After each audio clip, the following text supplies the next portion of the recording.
අද අපි කතා කරන්නේ වෙබ් ප්‍රෝග්‍රෑමින් on සබ්ජෙක්ට් එකට දාලා අපි හදන e-commerce web application එකේ 37 වෙනි වීඩියෝ එක ගැන. අපි මේ වීඩියෝ එකේදී කතා කරන්නේ අපේ sign in වෙන user කෙනෙක් කොහොමද messaging part එකක් කරගන්නේ කියලා. ඒ කියන්නේ admin ට හෝ seller ට හෝ යම් කිසි කෙනෙක්ට. එතකොට අපි මෙතන අපිට බලා ගන්න පුළුවන් මෙතන අපේ header එකේ තියෙන drop down එකේ මෙතන messages කියලා section එකක් තියෙනවා. අපි මේකට ගියාට පස්සේ අපිට බලා ගන්න පුළුවන් මෙතනින් අපි මේ පැත්තෙන් අපිට එන messages ටික මේ විදිහටත් අපි මේ පැත්තෙන් යවන message ටික මේ විදිහටත් අපිට බලා ගන්න පුළුවන්. එතකොට අපි මේකේ design එකක් විතරයි අපි තාම හදලා තියෙන්නේ. එතකොට අපි මේකේ responsive part එක බැලුවොත් එහෙම අපි මෙතන බලා ගන්න පුළුවන්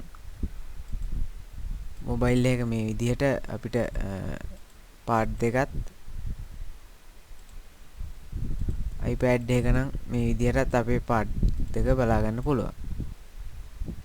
එතකොට අපි මෙතනින් අපේ text field එක input කරන එක දාගෙන තියෙනවා. ඊට පස්සේ මෙතනින් sending part එක add කරන්න තියෙනවා. ඊට පස්සේ අපි මේකේ coding පැත්ත බැලුවොත් එහෙම අපි මුලින්ම අපේ header එක include කරන් තියෙනවා. ඊට පස්සේ අපි මෙතනින් අපේ div tag එකක් ඇතුලේ අපි call to l එක තමයි අපි මේකේ design එක හදාගෙන තියෙන්නේ. ඊට පස්සේ අපි මෙතනින් අපේ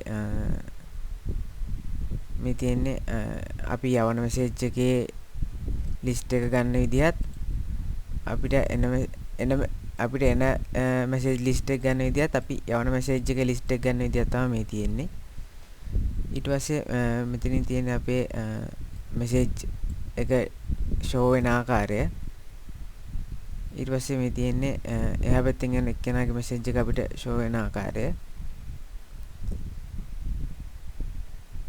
ඊට පස්සේ අපි මෙතනින් අපේ profile එකට අදාළව tag එකක් දාගෙන තියෙනවා. ඒ කියන්නේ අපේ sending part එකේදී අපේ profile එක පේන්න ඕන විදිහ. ඊට පස්සේ අපි මෙතනින් තියෙන්නේ අපේ text area එක. ඒ කියන්නේ අපිට ඕන text එක type කරගන්න විදිය තමයි මේ text එකේදී තියෙන්නේ. ඊට පස්සේ අපි අන්තිමට අපි මෙතනින් අන්තිමට අපි footer එක include කරගෙන තියෙනවා. මේ විදිහට තමයි අපි අපේ website එකට messaging part එකක් add කරගෙන තියෙන්නේ. අපි තවත් වීඩියෝ එකකින් හම්බෙමු. Thank you.